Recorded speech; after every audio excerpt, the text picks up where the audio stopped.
they're kind of channeling their drafts from last night. We see the first pick Faceless Void again from PG Eclipse, which was so very effective. They didn't really punish the offlaner, Cookie in this case, on the Void, and I mean he got so much farm so quickly.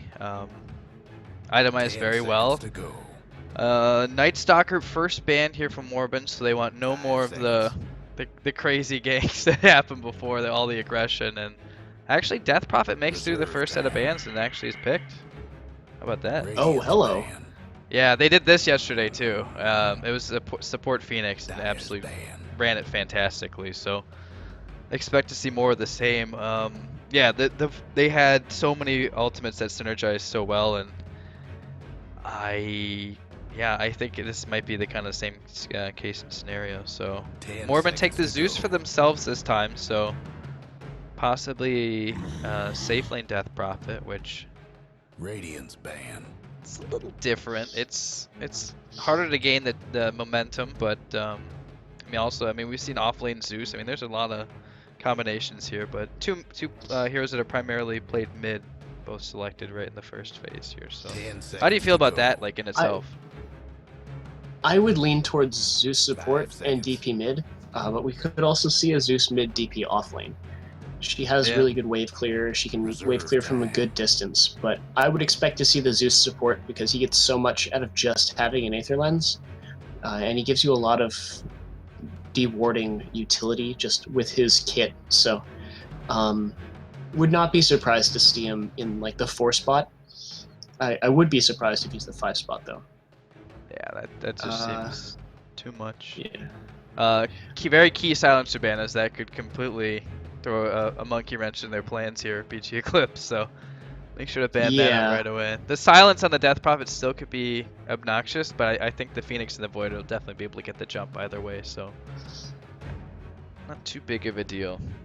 Yeah, your favorite bear, man, the Lone Druid. If he's not banned in the first phase, he's picked right away. Like that's just how I've seen a pro amateur pubs, well not pubs, but pro and amateur games. That's just how it goes. Like if he's not banned, he's picked. Like they don't care if they have a player or not, they'll figure it out. Like he's that strong. Yeah, so. He's so good. I think the characters that sort of fit that right now are Lone Druid and Earth Spirit and OD. Those are sort of the 3 really big characters and Death Prophet as well, that if they don't get contested in the first 2 picks and 2 bans, that they're going to see a lot of play. If they leak through that, and then even in the first phase of picks, those are the kind of characters that you expect to see if they leak through the bans, that you'll see one of them picked up in the first set. And Invokers had a lot of popularity in that spot too, but not quite to the same degree as we've seen DP, Earth Spirit, and Lone Druid. How do you feel? Do you think they're gonna draft more around the Chrono, or is this just kind of a setup for other things, for maybe possible just auto attacks from a ranged core, or is this like, are they gonna go to get the burst like with the egg and the Chrono? What do you think? I'm looking at their draft, and between Void and Phoenix, I think that they have enough AoE participation. I think picking up a character with 1 strong nuke, okay, that's another way to go. So they're really playing off the Chrono this time. I was going to say that they really need 1 more person to contribute in Chronos with Burst, and Queen of Pain definitely covers that base. Oh, for sure. But she's not Chrono dependent. Like you might think Sand King or a Lich kind of pick would be really focused on the Chronosphere. Just hurl things into the Chronosphere for maximum effect. Queen of Pain can have a lot of success, even without that ultimate. But I would not expect to see the next 2 picks entirely focused on the Chronosphere. They certainly could, and it would be a strong way to go. But I would expect to see maybe some kind of melee hard carry. Okay. Melee hard carry. Just to have something. Is with us, ladies and gentlemen. Formerly known as Brian. Last game. Yeah. But like Void can Chrono off 2 or 3 characters, and then Juggernaut can go and murder the ones that are outside of the Chronosphere, and they kind of divide and conquer in that matter. Where they kill everything in the Chronosphere with the Phoenix, the Queen of Pain, the Faceless Void, and then the Juggernaut and the last support sort of combine to deal with anything that doesn't get in the Chronosphere. Yeah, I like the Clinks pick though. It's very unorthodox. We've seen it a couple times, especially I think it was maybe 2 weeks ago. The playoffs has definitely made a resurgence. Not so much in the regular season, but I think this is a great choice. it's going a to strong force the pick. supports. Strong laning gives them a little bit of added oomph in the push, as well as the Searing Arrows do unbelievable amount of tower damage. So, and it just gives them. I mean, yeah, I understand the Death Prophet ultimate is physical, but it really gives them that added oomph, you know. So I like it a lot. It's gonna be he's gonna be very squishy though. I mean, I feel like the AOE here and the control that PG Eclipse have drafted already is gonna make it really difficult for him, but definitely still a very strong pick. And also it kind of gives Moribund the kind of globality kind of. You had the Zeus and the Nyx coming in, you know, catching you unawares, and now Moribund have a presence of that on their own team this time. So. Pug? Yeah, that's exactly what I was thinking. It looks like the two teams have sort of flipped their drafting style, with Moribund going after the early aggression and PG Eclipse kind of wanting to hit 6 before they start fighting. So we'll see how the game kind of shakes out, whether it comes out the same way as last time where the aggressive team dominated, or we see a difference in the success this time. We see PG Eclipse take their second game. Should be very interesting. I think that just like last game, in this game, both teams have very competitive drafts, so I don't think there's one team that kind of has an advantage out of the gate. And I think, like you were talking about, that Clinks is really one of the big things that helps Moribund deal with this team fight style. Well, and specifically the egg. I mean, the team fight, sure, yes, but specifically the egg, because they need something. They need some sort of attack, hero with attack speed to be able to take that egg out. So he can safely attack it from afar, whereas the rest of the team maybe not gonna be so adept at hitting it. So, all right, game 2, my friend. I'm super excited. I'm really curious to see how the lanes end up. I mean, we kind of figured out that the Zeus would be support and the DP would be mid, but my question is how much support we're going to see for the Undying. How often are we going to see rotations to the Undying's lane? Because he can get a lot of kills. Yeah, he can be pretty devastating, honestly. But at the same time, I feel like maybe less with Void in the lane. Looks like, they did a little switcheroo. Looks like Eclipse is going aggro try. Yeah, you crazy kids. Yeah, see, that's the kind of next level thinking that's really kind of propelled them these last couple of weeks. I mean, they went up against very strong opponents, as has Moribund, but they just seem to have like one extra little tactic up their sleeve. So they're gonna flip the lanes and not even gonna show. So I am really curious to see how this aggressive tri-lane works out, because I never in a million years would have thought Phoenix and Pugna to run in an aggressive tri-lane. Oh, come on, man. Everyone's seen that. Are you kidding me? I'm really I played excited. that this morning. No, it's definitely unorthodox. Juggernaut, really, with so much regen here. He's got... Look at all the regen he has. It's amazing. That's lane sustain, but... They swapped out. Moribund swapped out. They have the Clinks. Ah. Okay, so this next level swaps. Yeah. Okay. Well, I take back everything I said. Jeez, this is crazy. As we've known from time to time, we have been wrong. I think that ward might have scouted him out, unless they just placed that. I think that's what it was. Okay. No, I think they saw the Void. But he was doing very well just to keep in this area. So unless it was just they saw. Oh no! What they did is they grouped up for the bottom rune, and the bottom rune was not contested. So they knew that the meat of PG's team had to be top. And so they switched the Undying top after they came out for it. This vocabulary you use, the cute, the meat, like you have all of these adjectives and nouns that you use. I like it. Adds a little flavor to the stream. I approve. The Brianisms, if you will. So okay, so I saw this in a pub. I saw safe lane Zeus. Did not go well for my team, so we'll see how this goes. Well, I think the Undying is going to be the core here. Zeus does have the smoke on him, so the Undying will be the one trying to farm. But yeah, but Zeus has the Arcana though, so I mean, it's like I feel like you have to give. Okay, that's fair. Just kidding. Speaking of immortals, no. I think that the mid game is actually a lot closer than I was expecting. I mean, they're both just harassing the shit out of each other. I mean, Smacktrix getting so low. He does have a Fairy Fire, and he has that last pooled Tango. He will pick up the bottle.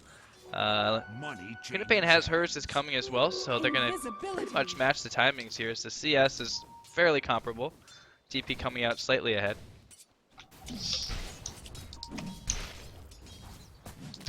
We might see Void expend a little bit of time walk up here as the line comes in from behind. No, just draining the mana. Yeah, they're just, they know that he can get out of it, but just forcing that is something they'll be okay with doing. Even though it's just he's not going to use mana for anything else. There's really no need for time dilation unless he's really in dire straits, which at that point you're still going to time walk. So I think he'll be okay. I'm really curious as to why PG decided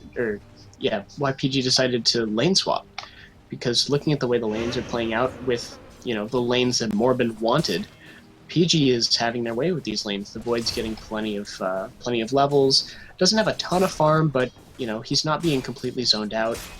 And the safe lane is going perfectly fine. The Juggernaut has tons of farm. So I guess they were really afraid of the they're turning aggression. I mean, there's really no. Okay, so actually they get the Tombstone committed here, and they're able to farm that up in just mere seconds. Curtis trying to do as much damage as he can on the Zeus, but not too much here. There's a lot of experience being shared. Yeah, I mean the Juggernaut, he's pretty much farming at will. He's 16-3 right now, 17. I mean they're getting what they want out of these lanes. Queen of Pain's doing just fine. Klink's doing well as too, but I mean he should. He's up against a Void and he has a support here, so not all that shocking. I see the combo now for PG in their tri lane. Do share. Okay, so Fire Spirits, magical damage. Blade Fury, magical damage. Decrepify amplifies magical damage. But it slows, and the Phoenix is going to prevent people from turning around and attacking into the Juggernaut.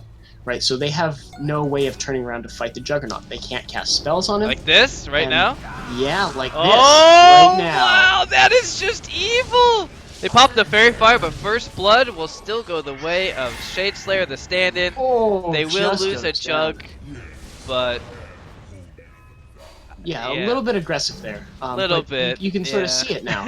With that's the Decrepify amplifying the damage and the Fire Spirits preventing people from turning to fight. That's pretty cheeky. I like it though. It's definitely different. And you know how much I love seeing new things, so that's pretty cool. And that was outrageously aggressive, but I think that's why they're okay with getting the Tombstone down before too, knowing that they could just dive pretty much at will. I mean, they don't really lose too much. The Jug was already doing just fine. He's already got boots at PMS, Bass the upline, so he's perfectly okay. Void is finding levels down here though, so not all is lost. Jug might have fallen, but yeah. 5 CS for Void, but he is also level 5.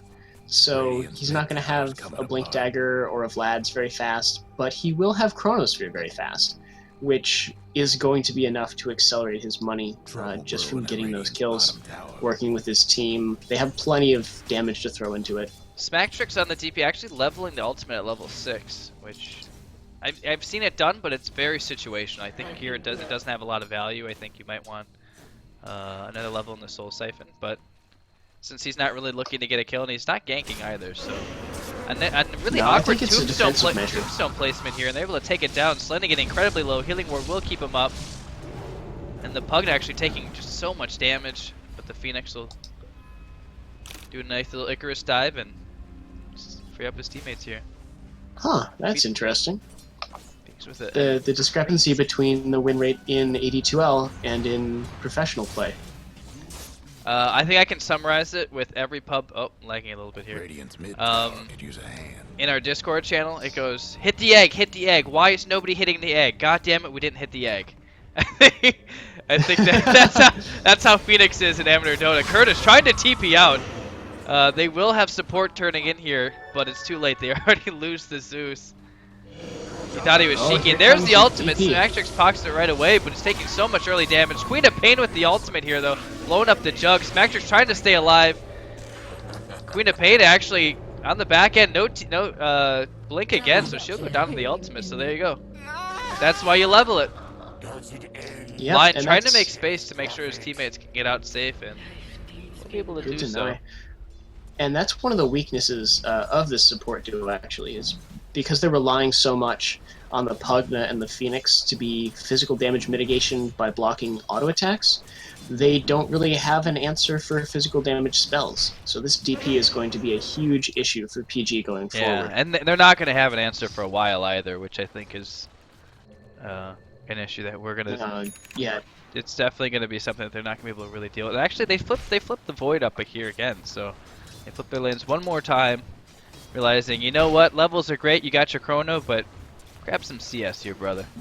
We'll spread the love. So, Pugna rotates down. Well, looks like no love being spread. Juggernaut's actually back up top again. Yeah, he got like 2. He got 2. He's at 14 yeah. CS now. He's fine. He's perfectly fine. That's what is that? Vlad and Blink together. I think he's good now. He's good enough for the game. So Queen of Pain getting a lot of value out of that rotation, gets quite a bit of XP, which she was desperately needing. But the DP being the ultimate winner in that, picking up 2 kills and getting quite a bit of XP here. So she is atop the net worth chart as well as her teammate the Clinks. Fearless Raven on the carry position for Moribund. Doing pretty damn well. He's got 46 CS. He's gonna be able to put a nice chunk of damage on this tower with level 3, or level 4, sorry, Searing Arrows. So I'll put a lot of damage to the full wave and the siege creep. Cardi doing his work, working overtime here in mid. We have our first Chronosphere. And this is the combo we saw last night with the Sunray. It's just so devastating. He's gotta be very careful because his health will drop really low as it does take an incredible amount of his HP pool here. Was that a smoke I just saw? Cookie very aggressive here. They're actually gonna miss the stun from the Lion, so Cookie will be okay here. He'll make it out. So no kills actually with all the aggression, but Clinks will take the bottom tower for himself. A lot of gold here. You know the drill. I believe he went Medallion, and looks like that'll be the case this time too. Although no, that could. Nope, he sells the Sobi mask and gets a TP scroll. Not exactly sure where he's gonna go. And no, it will be the Medallion again as the chainmail's on the courier. So it's a nice build up. It's a quick cheap damage here, and Juggernaut actually popping Omni Slash, but I think I don't know if he's gonna make it out of this one. Zombies running him down. Yeah, he'll be okay actually. Very close though. Definitely. Without Queen of Pain, he might have been in a little more trouble. Yeah. Definitely not an ideal situation, but yeah, so he does pop the Omni Slash, kills the Undying, so... I mean, I guess at this point it's okay, because it's not really like they're going to be team fighting again anytime soon. You know the drill. And 100%. at the same time in the Undying, like you do not want to let him be a force in the early game, so killing him again, probably a pretty damn alternative as to dying yourself, so I think he makes the right call popping the Omni there. Double D here for the Clinks. And I think he's, yep, alright, so he has everything he needs here. He can actually get a really quick pick up, but he just went, he wouldn't have been able to kill the Void, but I think he might go into the jungle here and see if he can get somebody. Double damage, just finishes up his Medallion. He's going to find a Shade Slayer, a Phoenix, who just so much damage! Was that 3 hits? 3 hits. God, I mean that was almost 2. It was very close. The Phoenix has no armor. I mean, the Tranquil Boots are the only form of armor that he has, so... Yeah, wow, that's... Void has Chrono. They could get a kill here. Yeah, they'd have to commit both ultimates for it, but yeah, they're just gonna let him go. He did have the death pack too, so he's got a little more HP than normal. He's been pretty good with that. He's been keeping that up as much as he can. It's just such a low cooldown here. So okay, so what are you expecting out of this this trifecta here? The Zeus, Undying, and Lion. We saw them in the lane. What are you expecting to happen with them? Past the lane phase, like I don't see a whole bunch of synergy between those 3. I think the combos are more Tombstone and Death Prophet, just being able to run everything down with Exorcism and not letting there's your Chrono. Gets 2 out of the 3.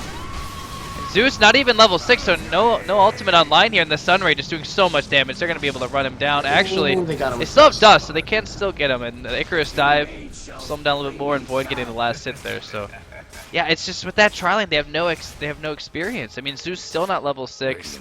Lion is level 6, but he didn't get anything off. He was actually caught in the chrono and just pretty much dead. So it's, or no, I'm sorry, he wasn't caught in the chrono, but yeah, I mean, it seems so underwhelming at this point. And PG Eclipse, I mean, they only popped one ultimate for that. They still, oh no, they used the Sonic Wave too. My apologies. Yeah, I don't know how they fight against this. TP coming in, Undying TP's back in. No Tombstone. There's your Omni Slash. Really just cutting down the Undying. But he, oh, Queen of Pain with the aggressive blink forward. Scream of Pain will be able to finish him off. Curtis taking a lot of damage here. There's your son. They're trying to, Clink's doing a great job. He's all by himself. He's able to take it down. One more right click. He'll get a double kill. Finish off the Juggernaut as well. And Pugna with a great juke. He's got a TP. Clink's not going to find him either, so maybe overstaying their welcome a little bit, but still I think really the jump in by Void without Chrono was a little bit too much. Yeah. He time walked under tower. That was, they could have sieged up, and I think they would have been able to just zone out and siege for free. But the Void got a little antsy, I think. Well, either way, oh, we have a TP coming in here. I guess.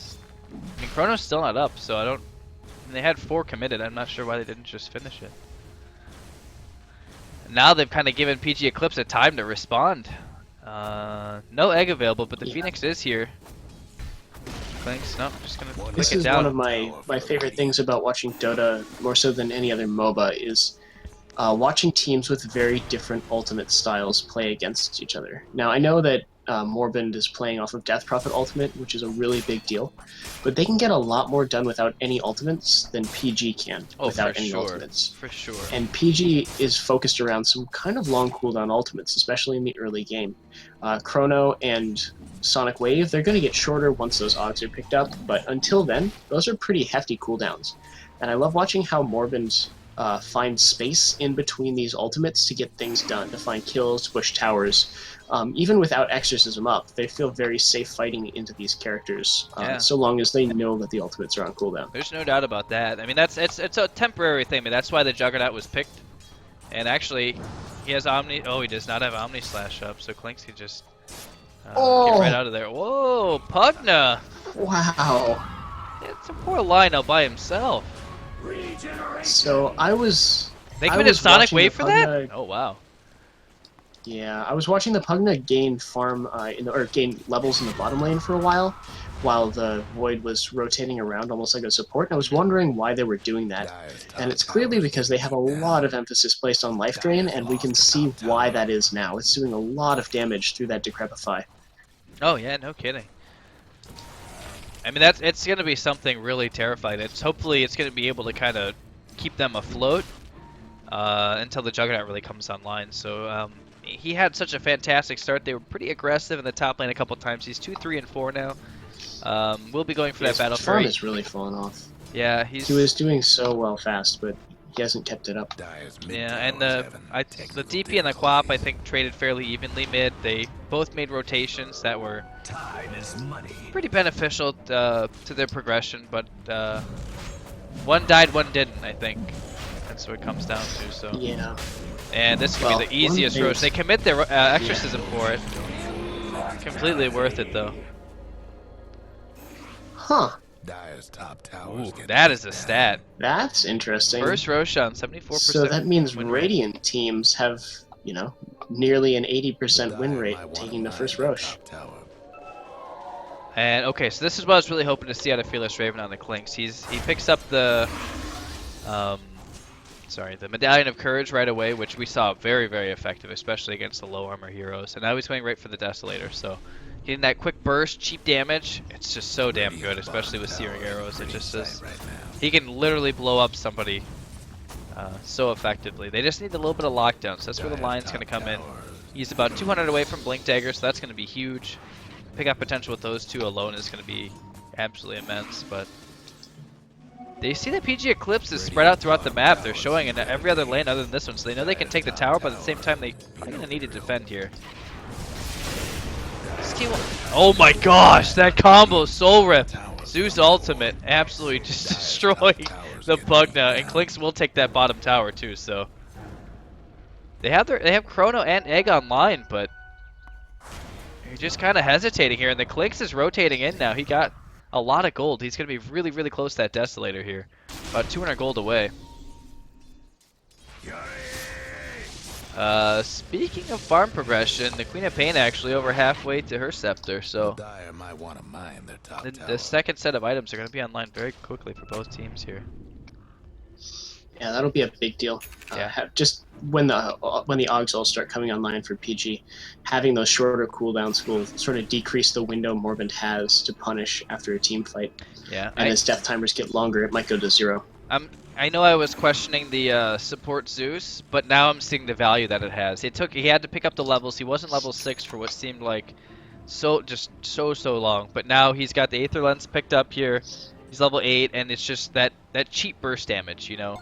You didn't have to commit a mid laner for it. You didn't have to commit a mid lane farm for it, and now you just have this cheap effective damage, and it just helps them so much too. I mean, especially paired with the Clinks on the back end who can just blow up heroes. I think yep, it's on the courier right now. There you are, young man. So, I mean, he's doing a lot of damage. At 18 minutes in, PG Eclipse just really aren't prepared for that. Although the heroes are difficult to kill on their own. The Juggernaut, with the healing ward, he's going to be able to get away. Queen of Pain with the blink.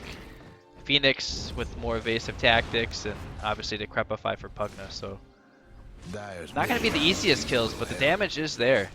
And I think Moribund realized this is where their strong point. They have everything up right now. Mech almost completely here on the Undying.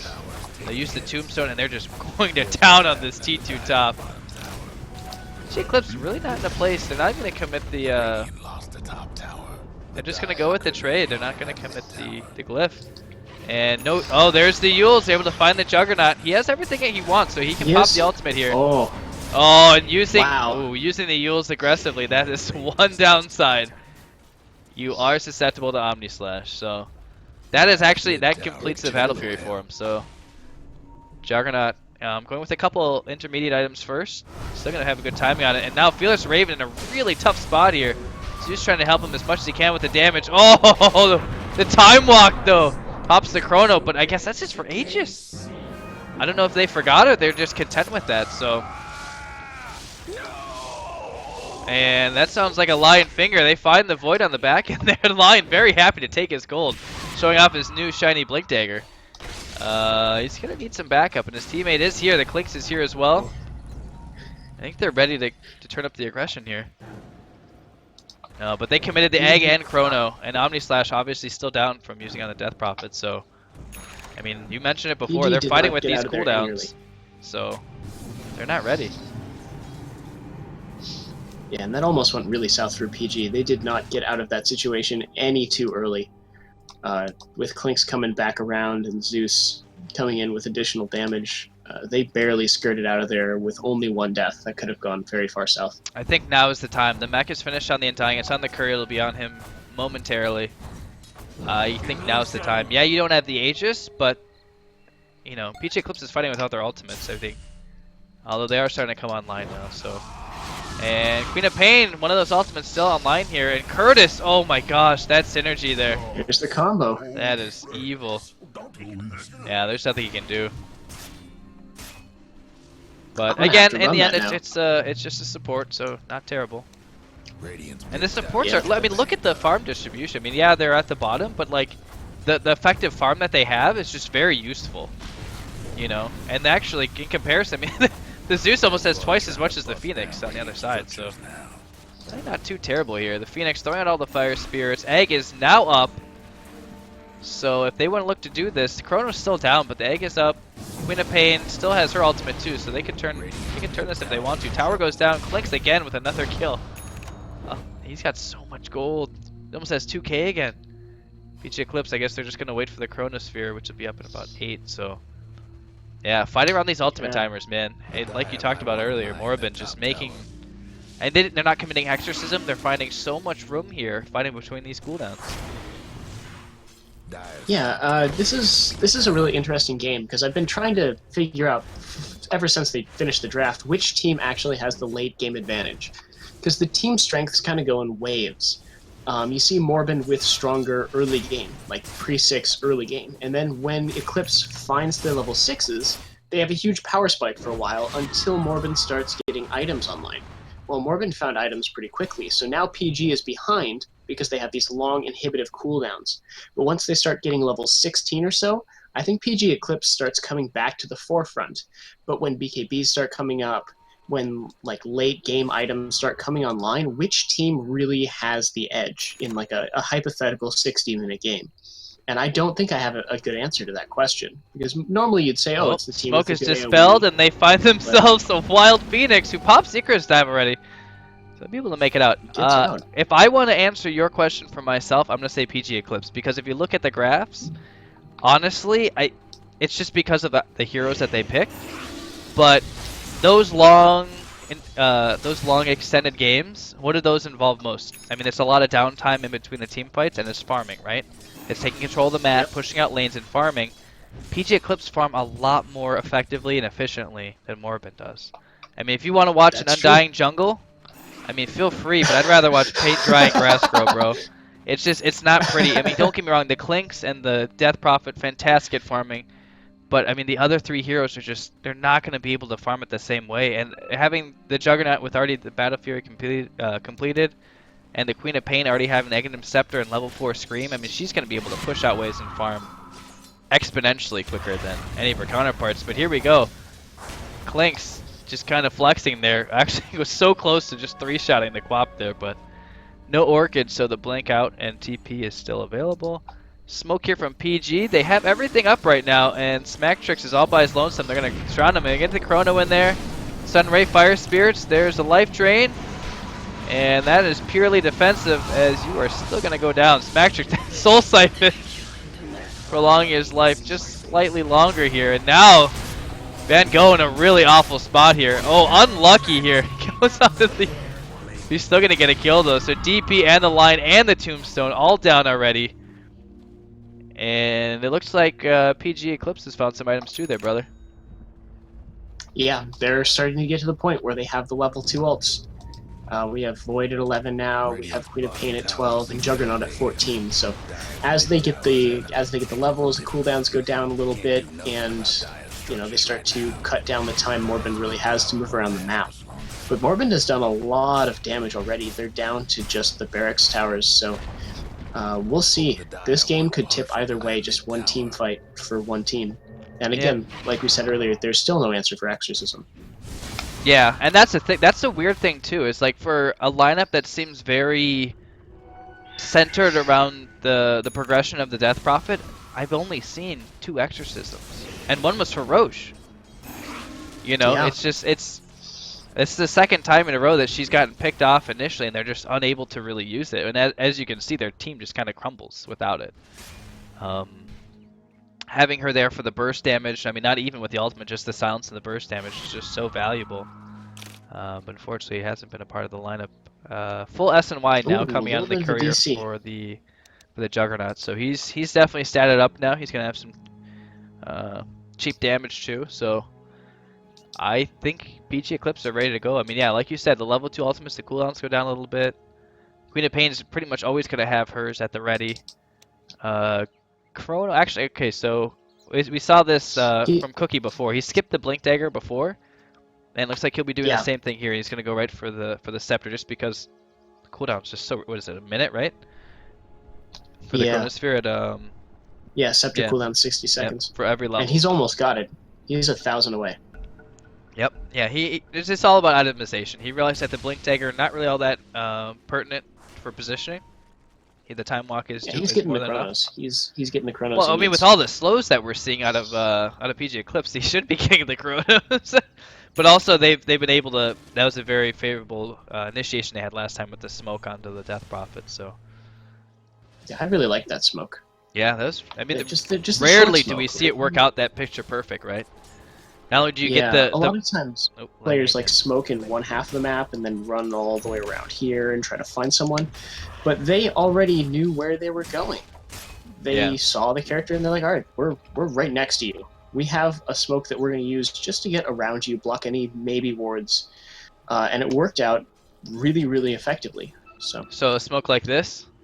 Yeah, smoke like this where they kind of start up here and they run around here and they don't really find anything. Yeah, it doesn't but look they like might they end up will fighting either. this void. Well, they know the rune's coming up pretty soon, and there we go. There's your found the blink Phoenix. initiation from the Lion, but they need more. There's the Chronosphere. Good chrono, good defensive chrono. Yep, but I mean now Cookie just kind of expended that, and there comes the Death Prophet here. A lot of damage coming out. There's the egg. Clinks is all about it though. Kills it immediately. Egg is down, and Smactrix actually getting really low, so we're not going to initiate. Queen of Pain, no idea where she even is. She's up there. Yeah, she just kind of popped in to try to she's snipe her ult still here. in the fight. And now they realize, okay, so they find the dust. Clinks. Yeah, that was a huge pickup here. Might be two. Curtis actually getting really low too. Smactrix, he's gonna get two, and Slendy, he's gonna try to get one more for his efforts. Unable to. Oh my gosh, the ultimate doing so much damage here, just blowing up the Queen of Pain, who blinked in aggressively. Somewhat foolhardy play, and Smactrix is like, hey, I got Soul Siphon, and my spirits are both killing you and gonna heal me immediately. So yeah, so. Huge That fight was there. rough. Kind of unorthodox. Yeah, I thought they were gonna. 2 for 4, yeah. Look. And everything was used for BG Eclipse too, so we'll see some cooldowns again. But not an ideal fight, but yeah. No.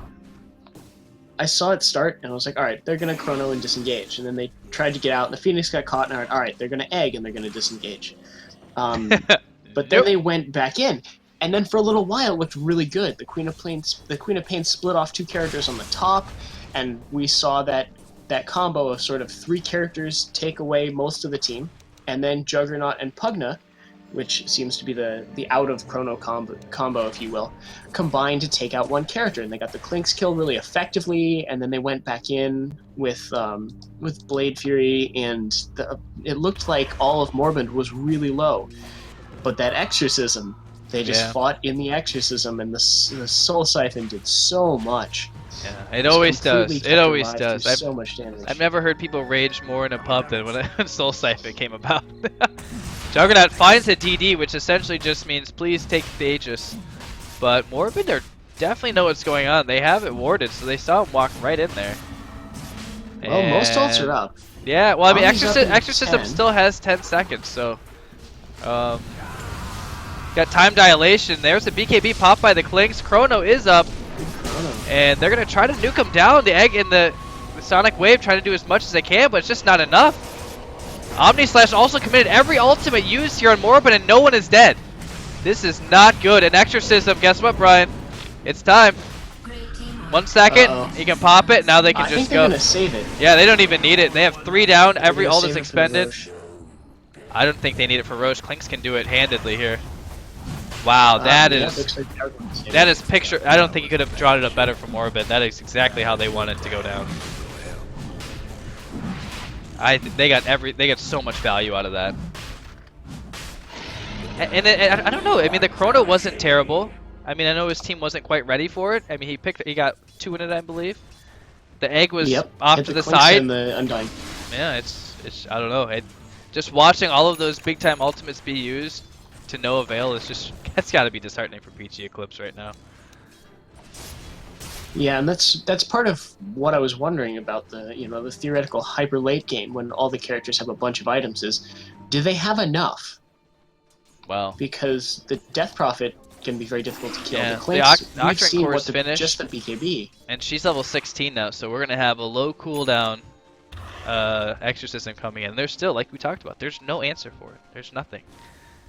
I mean, it's not necessarily a draft problem. It's just, it's the team problem. That particular mechanic. It's just, that's just Exorcism is very difficult to deal with, right? The only thing that you can really do is pick Omni Knight. Yeah, well, and you opted not to ban it, which is perfectly okay.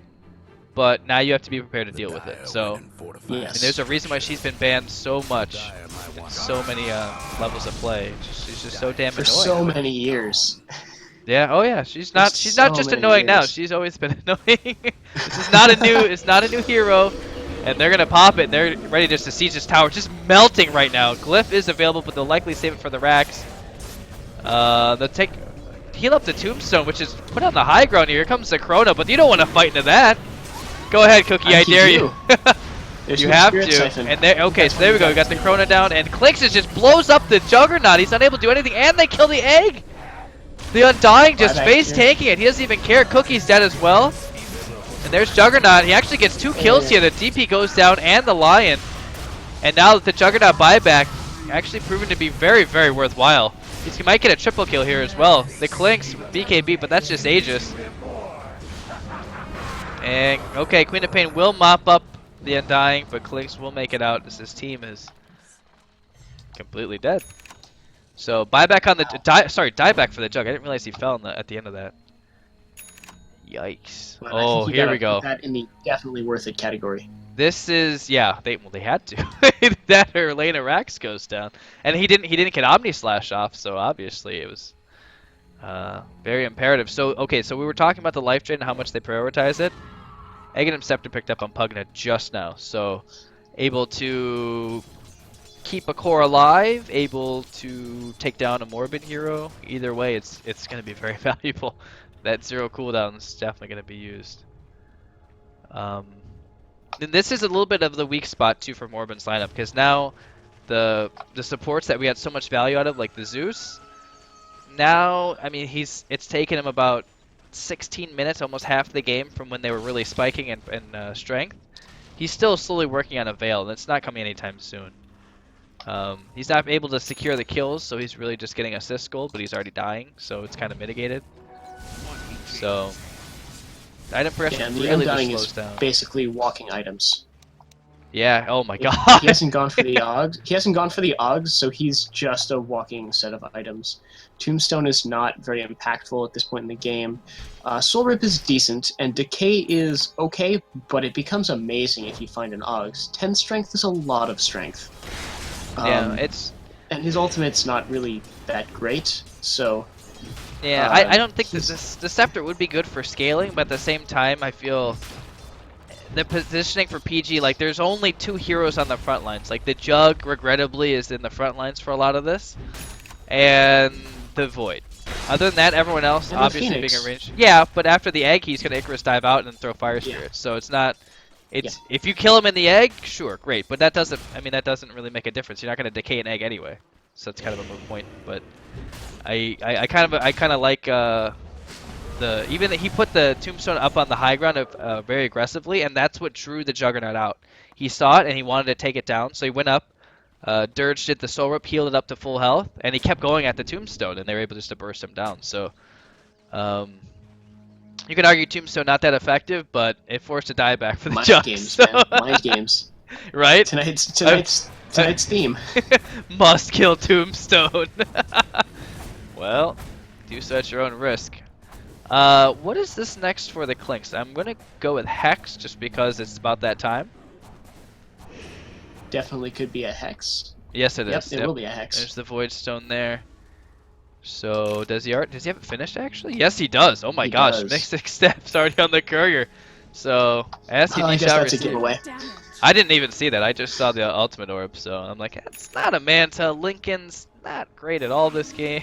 If you're really worried about life drain and maybe no, not worth. So especially with the BKB already. So I don't know, man. Is this starting like a window that's starting to close here for Moribund, or you think they're going to be okay for a while just because they've itemized pretty damn well? Oh, they've made so much with the time that was given to them. I definitely don't think that they're anywhere near out of this game. And you know, like I said before, I have no idea where this is going to go if the game this goes newfound 60 Hex, minutes. I think they're doing a little scouting with the smoke, and they see a lot of enemies here. It's just Juggernaut, and they're not... Okay, they got the Yules. They need Clinks to get there to get the jump on him immediately. Not going to be able to. They're going to be able to do a lot of damage. They actually commit the Tombstone, oddly enough. Trying to slow him down. There's the Blink Hex, and they're going to blow him up, and that's no buyback there in the Juggernaut. 75 seconds down. There's no creep wave, so... How about that for a Hex reveal? Yeah, there's no creep wave, so it's not like they can really take too much on the back end of this, unfortunately. They would love to be able to pop Exorcism and really go out to throw to PG Eclipse, but it's not going to be available, so... Kind of anticlimactic, I think. I was expecting them to just run up and fight the backdoor protection. Exorcism and Clinks. Yeah, honestly, with Clinks and... Yeah, I think fighting that though, I mean, they're really gonna overcommit, and then don't forget there's still Chrono Egg, Queen of Pain Blast, like they're still That's true. they're in danger. They might be able to get it, but yeah, I think both teams are content with dragging this one out, playing more methodic Dota. And speaking of methodic, I mean, Roshan's going to be popping up here in a little bit over a minute here, so we'll see them look to get vision there quickly and start moving toward the Roche bid. Wow, for as much aggression as we've seen in this past, like, 10-minute space, we haven't seen a lot of towers go down. These towers have kind of been dead for a while now. Well, Moribund can't take any more towers, man, unless they go high ground. They already took all the T2. Yeah, exactly. There's only one low tower left. But it's been like that for a little while. I mean, PG Eclipse picked up a couple, like, 7 minutes ago, 8 minutes ago. Yeah, they really respect each other. They understand that both teams are very, very, very strong. And I think, I don't know. I think Moribund, they don't really give a shit. They're popping Exorcism. They're ready to go. Tombstone is up. Everything is online, but it is for PG Eclipse. And there's the Chronosphere. Huge. Gets on to 3. And you're fighting into the Exorcism. It's just not ideal. Yules is popped. They're going to try to take out the Rex. Huge ultimate here, but unable to take anyone down right away. Everyone's so damn tanky. Juggernaut's dead again. Smack Trick, Soul Siphon doing so much against the Pugna here. And they will take the Rex. Nobody dying. And Roshan is about to respawn. I actually think he's already up. A double kill here for the Lion. Pugna Ward will take him out, though, in a very, very comical death. They got a little bit of time here. It looks like they'll take a T3 knowing that the Jug is down. All the big ultimates are down, and Cookie goes down as well. Buyback on the Pugna. There's not much they can do here. Clinks, if he wants to, he can just focus down the barracks. Pugna doing everything to stay alive. Pops the mech. He'll still go down. Curtis, one more Arc Lightning, and yeah, honestly, they can go for Throne. No, they just called GG. Game 3. There goes the radiant. Caster's I Dream. don't know how the Juggernaut died in that last fight. I missed it too. I mean, there's a lot of shit going on, but yeah, it's got caught up. I guess the Hex reveal was more impactful than we thought because I mean, maybe that was a little bit of mine kind of got in his head a little bit, but at the same time, it's maybe you die 3 times without buyback. Yeah. So I know he was mid lane when the fight started, so I thought, oh, this is good. He'll get to TP back in, and then he'll have a free engage because he'll be coming in, after all the big things have been dropped. But he TP'd back, and then he was dead. So maybe he tried to TP into the middle of things. I don't know. we'll check the replay. Where's our referee? No, we don't have replay, but I'll definitely take a look at that when I'm cutting the video later and see if I can pinpoint exactly what happened. But yeah, it's Moribund. I mean, they're not, like we said, the first game definitely not an indication of how the rest of the series would go. They're a very strong team, and they showed it here. They had a very, very strategic plan in the beginning, and I think they executed it borderline flawlessly. I mean, honestly, there's not too many points where they slipped up. So congrats to them. Game 2. Any last thoughts, my friend, before we take a quick break? I want to see, well, I know we're going to see the Death Prophet ban, but I'm curious to see what style these teams played, because they both kind of flipped on the teams that they picked. First game, Moribund went for more of a late game team, and PG went for this aggressive team. This time, PG went for the team fighting, Moribund went for the hyper aggression, and both times we've seen the team that wants to move early and gank early win these games. So I want to see how these teams decide to draft with that in mind, and whether or not we see two really aggressive ganking teams face off against each other or not. Could not have said it better myself, my friend. All right, game 3 in just a couple of minutes here, guys. Stay tuned.